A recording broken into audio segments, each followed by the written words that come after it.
Hey class, this is Teacher Yeldi, and today I'm going to share with you a brief topic in English. This topic is rarely discussed in class, but I'm going to share it with you today. It's called conditionals. Conditionals are sentences that we use when we want to describe a situation as a result of something else. There are two things that I'm going to share with you in this short topic about conditional. First is the structure, and second is the type. Now let's go to the type of conditional. There are four known types of conditional sentences, namely the zero conditional, first conditionals, second conditional, and third conditionals. Now, the general structure of a conditional sentence, it consists of two main parts, two main clauses, the if clause and the result clause.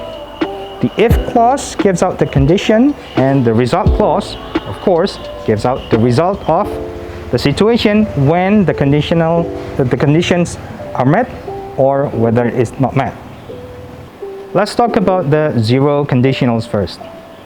We use zero conditional sentences when we want to describe something of a general rule or a general law. The structure for the zero conditional is like this. You have the if clause, which is in a simple present tense. You put comma in between, and then you have the result clause, which is also in a simple present tense. Or you can put it the other way around. You put the simple present tense first as the result clause, and then you put the if clause at the end. Some examples of this zero conditional: if you mix red and yellow, you get orange. This is something of a fact. This is something that's generally true. When you mix red and yellow, you get orange. Or the second example: if I don't drink, I get dehydrated. This is something of a general law as well. If you don't drink, you get thirsty, therefore you get dehydrated.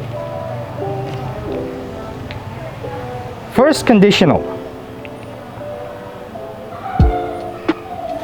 First conditional is used when you're talking about situation in the future which you think quite possible to happen. The formula is pretty similar with the zero conditional. Then you also put the future tense inside the sentence.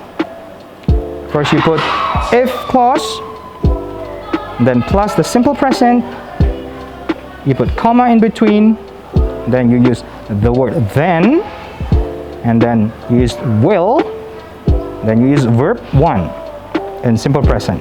Example: if you don't tell me, I'll just keep asking. If you don't tell me, that's in the simple present tense, then I will just keep asking as a result of the condition if you don't tell me. Another example would be: if you practice, I'm sure you can win. The condition of winning here is if you practice. So if the first condition happens, something else will happen as a result. Next is second conditional. Second conditional is used to imagine present or future situations that are impossible, unreal, or unlikely in reality. The formula to create second conditional sentence: you use the if clause first, using simple past, you put the comma, then the next clause you start with then you use would, could, or might, plus the verb 1. Note that we use simple past after if to show that the condition is not likely, but it's not to indicate past time or past event.